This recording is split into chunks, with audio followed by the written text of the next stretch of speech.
Hello सबको, good morning. आज बहुत सुंदर दिन है। विश्वास करती हूँ कि आप सब ठीक है। आज मैं आपको ऐसी एक चीज़ बताने जा रही हूँ जो अभी अभी मेरे साथ हुआ। तो मैं एक वीडियो देखना चाहती थी, एक सरमन सुनना चाहती थी। तो यूट्यूब में जाके मैंने एक सरमन का क्लिक किया। तो उसके पहले वीडियो शुरू हो एक ऐड आया। उस ऐड में एक औरत बात कर रही थी। उसने बोला कि कैसे उनके जब वो जन्म हुई उनके माँ गुज़र गई। उनको जन्म देते उनके माँ गुज़र गई थी। इस वजह से उनके पिताजी उनसे बहुत नफ़रत करने लगे और कैसे उनके चाइल्डहुड बहुत ही ख़राब था कि पिताजी पीते थे और उसको मारते थे और बिल्कुल कुछ भी प्यार इनको नहीं मिलते थे। इस वजह से 16 इयर्स जब वो थी, 16 साल की 16 इयर्स की उम्र में वो घर से भाग गई और अपने एक छोटा जगह लिया और 3 जॉब काम करके अपने आप को वो संभालने लगी और ठीक ठाक वो जीने लगी। मुश्किल था, बहुत ही प्रॉब्लम था, मगर फिर भी वो पॉजिटिव थी कि वो काम करके अपने आप को रख सकती है। इससे ज़्यादा अच्छा है कि अपने पिता के साथ रहने से ज़्यादा अच्छा ये है करके वो रह रही थी। तो ये जो मैं ऐड देख रही थी, इसमें मैं एक्चुअली इंटरेस्टेड हो गई कि क्या स्टोरी है इस लड़की का। तो मैं और देखने लगी। नॉर्मली क्या होता है कि ऐड का 1 2 3 सेकंड होते ही हम स्किप करते हैं और जो चीज़ देखना चाहते हैं उसमें चले जाते हैं, मगर इस बार मैं ऐसे नहीं किया। मुझे ये ऐड आगे देखने का मन किया। तो आगे ऐसा हुआ कि एक दिन वो कहीं जा रही थी तो रास्ते में एक बेगर को देखा जिनके पास घर नहीं थे। वो भिखारी थे। वो उनको तरस आया इनको और इन्होंने उनके लिए एक खाना खरीद के दिया और उनको खिलाया। तो वो आदमी जो थे बूढ़े थे और उन्होंने ऐसा बोला कि बेटी देखो, मैं बहुत ही अमीर हुआ करता था, मगर आज मेरा हाल ऐसा है क्योंकि मैंने गलत चॉइसेस लिया मेरे ज़िंदगी में और मेरे कर्म के वजह से मैं इस जगह पे पहुंच गया हूँ करके। फिर वो घर चली गई। उसको अच्छा लगा कि हाँ, मैंने किसी को खाना खिलाया। फिर वो जाते उनको ना एक ब्रेसलेट मिला, पता नहीं कहाँ से मिला। उन्होंने बोला कि कहीं से उनको एक ब्रेसलेट मिला। ब्रेसलेट आप समझते हो, हाथों में पहनने वाला चीज़ है, जैसे बैंगल नहीं मगर ब्रेसलेट। हाँ, तो ब्रेसलेट मिला, उसमें कुछ कुछ थे और उन्होंने ऐसा बोला कि ब्रेसलेट जब से पहना उनके लाइफ चेंज होने लगी। प्रमोशन मिला, ये हुआ वो हुआ, बड़े घर खरीद लिया उसने और इतने पैसे आ गए। एकदम से वो तरक्की करने लगी। और अचानक से एक दिन जब वो कहीं फ़्लाइट में कहीं और जा रही थी तो ब्रेसलेट खो गया और ब्रेसलेट खोने के वजह से उनके जो भी लक था, जो भी उनको लक हो रहा था अपनी लाइफ में, वो सब ख़त्म होने लगे। जॉब चला गया और ऐसे वैसे होके वो पीने लगे। तो मैंने ये कहानी और जाते हैं जहाँ तक जाते हैं कि हाँ, ये लोग क्या करते हैं इस एडवर्टाइजमेंट में कि वो ब्रेसलेट का एडवर्टाइजमेंट था और वो ब्रेसलेट गुड विशेस लेके आते हैं करके और उस वेबसाइट में लेके जाते हैं जहाँ से वो ब्रेसलेट आप ख़रीद सकते हो। और उसमें ऐसा लिखा है कि ये जो ब्रेसलेट में जो भी पत्थर रखे हैं वो अट्रैक्ट करते हैं गुड मतलब प्रॉस्पेरिटी को और जो भी ऐसे करके ना। तो मैं ऐसे सोचने लगी, यार मैं मसीह हूँ और मुझे यीशु मसीह पर भरोसा है, फिर भी ये कहानी इतना अट्रैक्टिव, इतना इनकैप्टिवेटिंग है कि हम फंस जाएंगे यार। ऐसे अगर देखेंगे हमें लगेगा या हाँ, हमें भी ये ब्रेसलेट चाहिए। ऐसा कौन सा ब्रेसलेट है जिसको पहन के मैं कुछ बिना कोई मतलब ऐसे आसानी से मुझे सब कुछ मिल जाए। तो अगर एक मसीह होने में हमें इतने इन्फ्लुएंस कर सकते हैं ये चीज़, तो जिन लोगों को प्रभु की पता नहीं है उनका क्या हाल होगा। मतलब बहुत ही आसान तरीके से वो लोग इसमें फंस जा सकते हैं ना।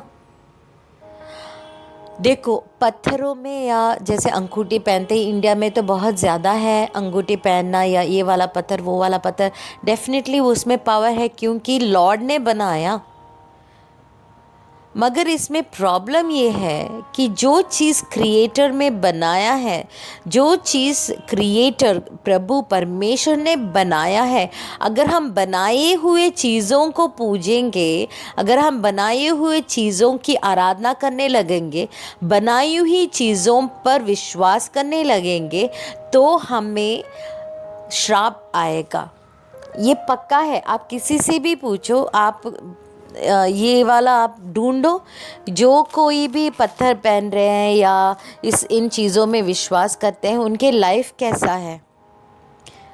उनके लाइफ में स्ट्रेस होगा ही होगा, क्योंकि जो ब्लेसिंग प्रभु के तरफ से है उसमें श्राप नहीं होता है। मगर जो ब्लेसिंग प्रभु की तरफ से नहीं है, हम ज़बरदस्ती ऐसे चीज़ों से लेने की कोशिश करते हैं, उसमें शैतान क्या करते हैं कि अपना चाल चलाते हैं और हमें श्रापित करने की कोशिश करते हैं। कैसे श्रापित करने की कोशिश करते हैं?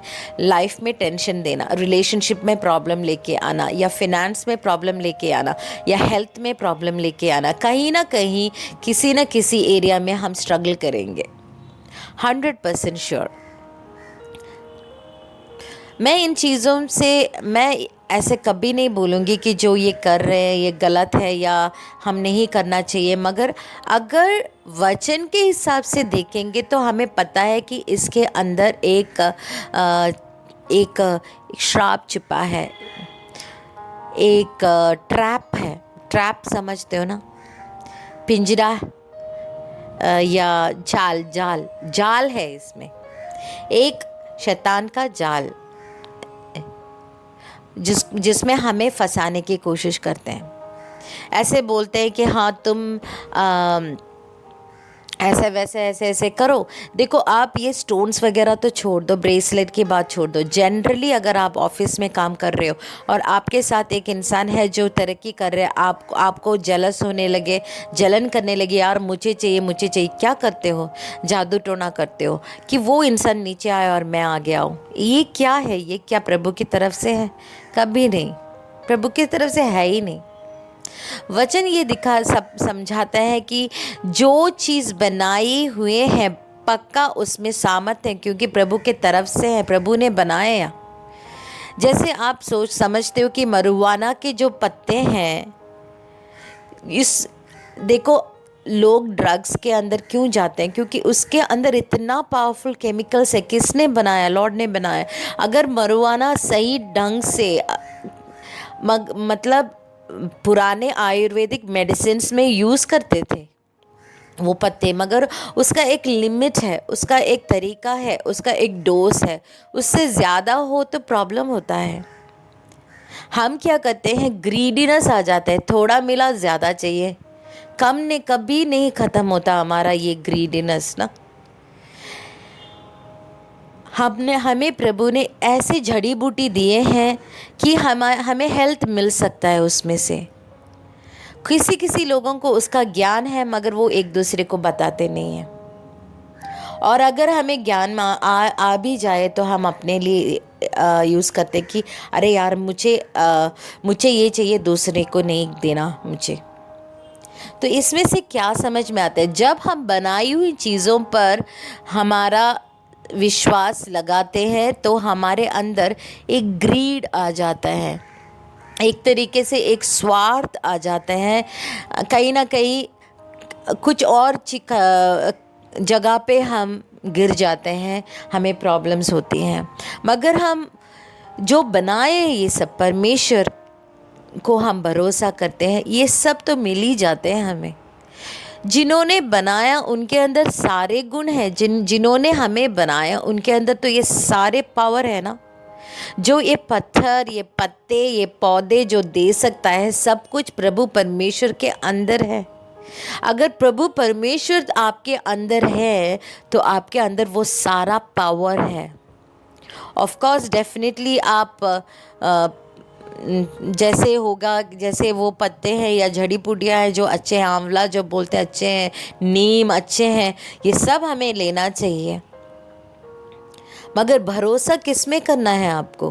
क्या आप नीम में भरोसा करोगे, आंवले में भरोसा करोगे, संतरा में भरोसा करोगे? क्या आप इन विटामिन्स में भरोसा करोगे? क्या आप ये मिनरल्स में भरोसा करोगे? हाँ पक्का उन स्टोन से जो मिनरल्स की कमी है हमारे बॉडी में वो मिल जाता है, मगर भरोसा किस में करना है आपको? क्या ये सारी चीज़ जो बनाया प्रभु ने हमें उद्धार दे सकता है? हमारा मकसद क्या है, हमारा फोकस क्या है? क्या इस दुनिया में सही से जीना, या ये दुनिया के बाद वो जीना है वो पक्का करे?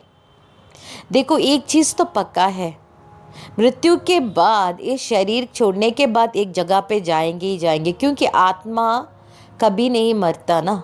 अगर आत्मा कभी नहीं मरता तो आत्मा कहाँ रहेंगे?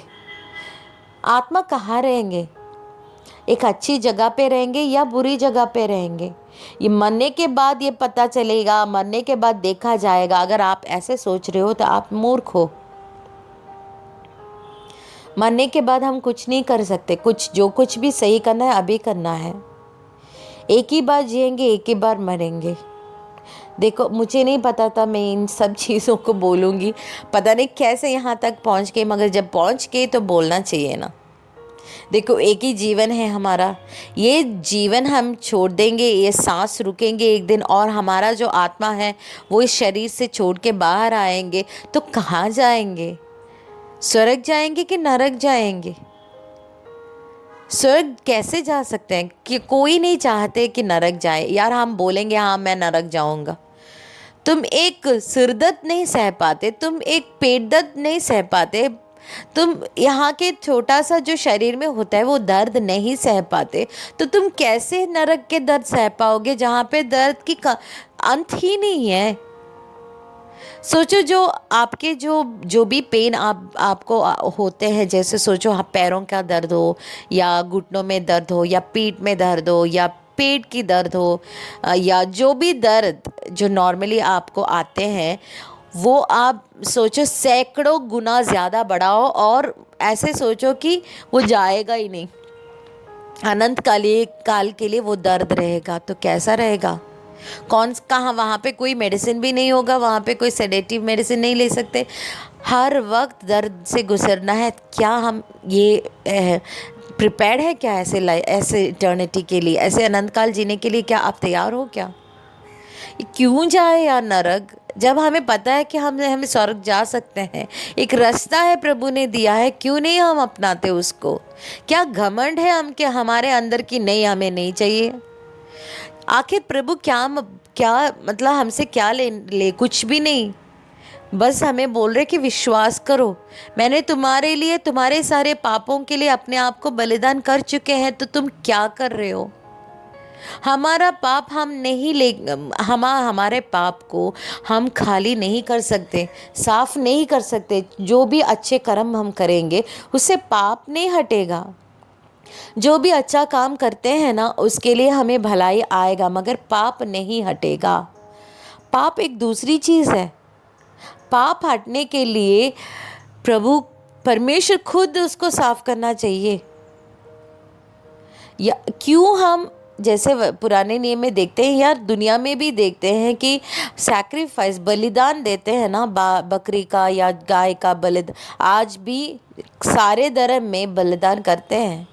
आज पड़े मतलब सिटीज़ में नहीं, मगर आप अगर विलेजेस में भी देखोगे कहीं ना कहीं बलि करते हैं, चढ़ावा देते हैं ना। तो चढ़ावा देना पड़ेगा हमारे पाप के लिए, मगर कहाँ, कितने देर तक, कितने दिनों तक चढ़ावा कर? तुम कितना करोगे, क्या करोगे? नहीं कर सकते, क्योंकि हम जो भी चढ़ाते हैं ना उससे हमारा पाप शायद 1 दिन 2 दिन के लिए हट जाएगा, या फिर आने वाले पाप का क्या, ये कोई अंत नहीं है इसका। इसका जो अगर अंत चाहिए, अगर आपको पाप से छुटकारा चाहिए, तो एक ही रास्ता है, यीशु मसीह। क्यों? क्योंकि परमेश्वर खुद एक रास्ता दिखाया कि हाँ, परमेश्वर को पता है इस पाप से तो हमें मुक्ति नहीं मिलेगा, क्योंकि हम अंत तक, मरते दम तक हम पाप करेंगे। पक्का, क्योंकि परमेश्वर का जो पवित्रता है वहाँ तक हम पहुँच नहीं पाते, पहुँच नहीं पाएंगे। क्या सोच में हम बिना पाप रह सकते हैं क्या? टीवी देखते हैं, कुछ ना कुछ सोच आ जाता है दिमाग में, गंदगी आ जाते हैं, कैसे हम पाप से बचेंगे? नहीं हो सकते हमारे से यार, नहीं हो सकता। एक ही तरीका है, मैं आपको यार इसलिए बुला रही हूँ क्योंकि मैं प्यार करती हूँ आपसे। हाँ, मुझे यार शायद नहीं बुलाना चाहिए, मगर आप सुनो ये मेरी बात।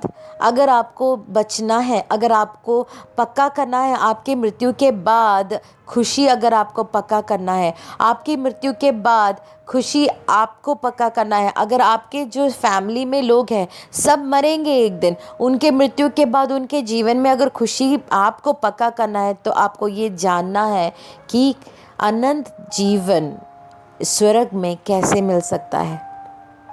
अच्छा कर्म हमें अभी, कर्म के बदले में अच्छा अभी आएगा, अच्छा कर्म करेगा अच्छा फल मिलेगा अभी इस दुनिया में। मगर जो आने वाली दुनिया है, जो स्वर्ग है, वहाँ पे कैसे जा सकते हैं? परमेश्वर पिता ने खुद रास्ता बनाया, अपने आप को, अपने इकलौता पुत्र यीशु मसीह को क्रूस में क्यों चढ़ाया? हमारे पाप का एक बलि है, जो परमेश्वर का खून बहा के वो पाप, सारे संसार का पाप उसने दूर किया है। हमें क्या करना है? हमें वो बलि चढ़ाना, क्योंकि हमें हमारा बलि होना चाहिए। वो जैसे आपके पाप के लिए आप बलि चढ़ाते हो, तो यीशु मसीह आपका बलि होना चाहिए। आप चढ़ा रहे हो प्रभु परमेश्वर में, परमेश्वर के सामने ऑल्टर में रख रहे हो आप उस बलि को।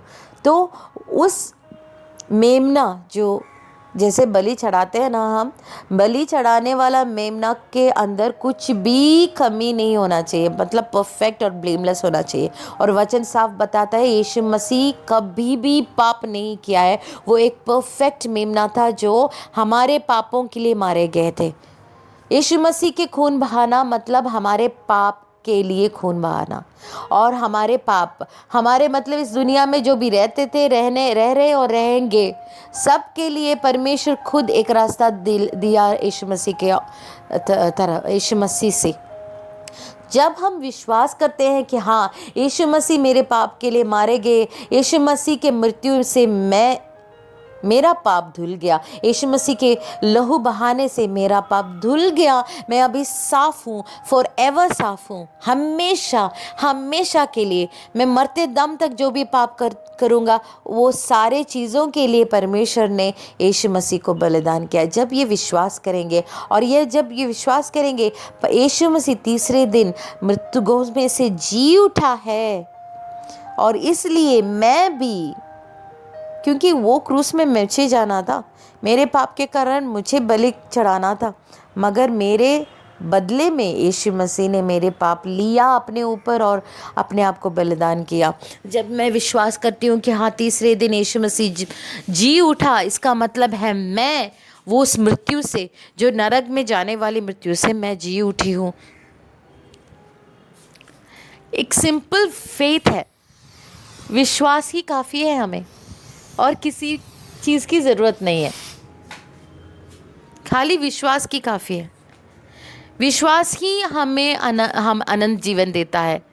इसलिए वचन बोलता है ना, ये बहुत ही मुश्किल होता है विश्वास, ये सिंपल चीज़ विश्वास करना। अगर बहुत बड़ी चीज़ बताए आपको कि इतने बार आपको डुबकी लगाना है, इतना सैकड़ों करोड़ों की रुपए का सोना आपको देना, चढ़ाना है, ऐसे ऐसे अगर बोलोगे तो आपको लगेगा हाँ, मैंने कुछ किया तब मुझे उद्धार मिला है।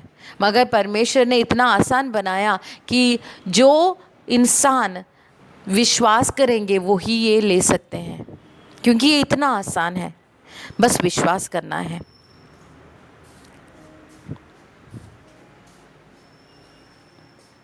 पता नहीं मैं यहाँ तक कैसे पहुँच गई, पता नहीं मैं आपके इमोशंस को हर्ट किया कि पता नहीं मुझे, मगर मैं प्रे करती हूँ, मैं दुआ मांगती हूँ कि आपको बुरा ना लगे। आपके लिए मैं बोल रही हूँ, क्योंकि मृत्यु के बाद, हमारे इस शरीर छोड़ने के बाद स्वर्ग और नरक है। एक जगह हम जाएंगे, वो पक्का है।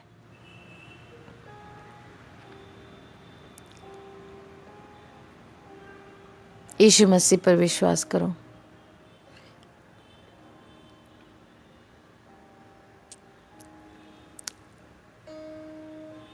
परमेश्वर पर विश्वास करो। अगर आप मेरा कहना आप नहीं समझ पा रहे हो तो बस आंख बंद करके बोलो कि परमेश्वर जिन्होंने मुझे बनाया मेरे से बात कर।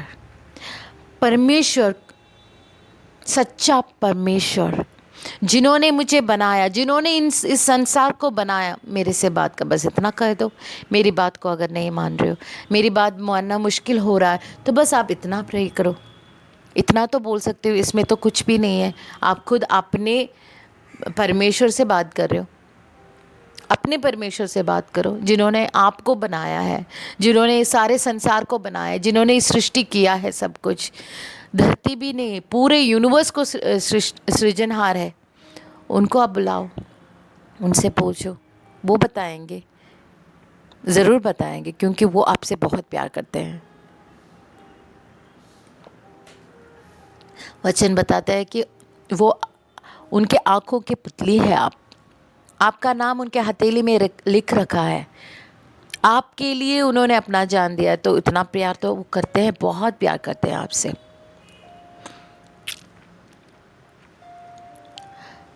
चलो, ये बहुत ही गंभीर बात हुआ, मगर मेरा डिज़ायर ये है कि आप